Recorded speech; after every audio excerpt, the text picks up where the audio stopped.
j'ai passé toute ma vie dans la mode, j'ai travaillé avec beaucoup de créateurs, de grands créateurs aussi, et je m'occupais beaucoup de collections. C'est en arrivant à Madagascar qu'en fait tout ce monde a basculé, j'ai commencé à créer pour moi, et ça m'a permis en fait de m'exprimer.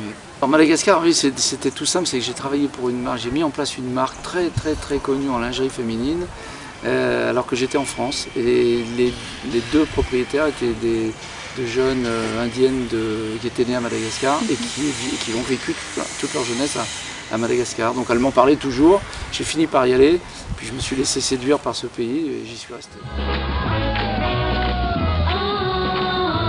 Je me suis très vite rendu compte que je pouvais créer quelque chose, une vraie signature avec ces fers plats. Et en fait j'ai créé la forme par le vide.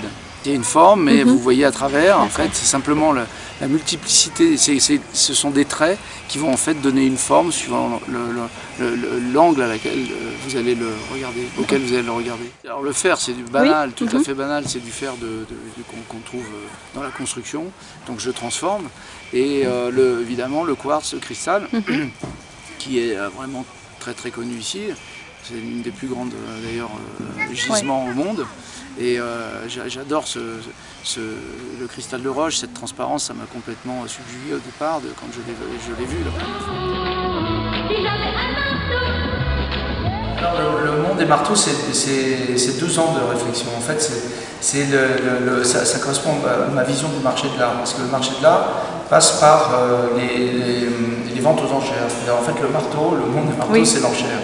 Et ça permet en fait à certains de spéculer énormément sur les œuvres d'art.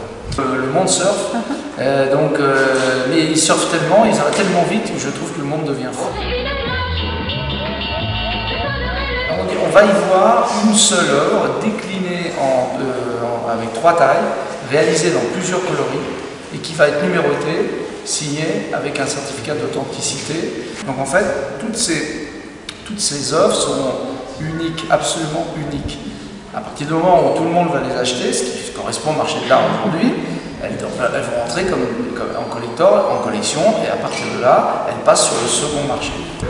La courbe, c'est le monde, les lames comme ça me semble être des réseaux du net, enfin tous ces réseaux qu'on voit, et puis il y a bien sûr toujours le fameux marteau qui met dedans, puisque le monde des marteaux, on tape sur le monde, et il y a le cristal. Là, le cristal pour moi c'est la fibre optique, c'est un ensemble de tout, un concept. On a passé une après-midi magnifique grâce à No Comment.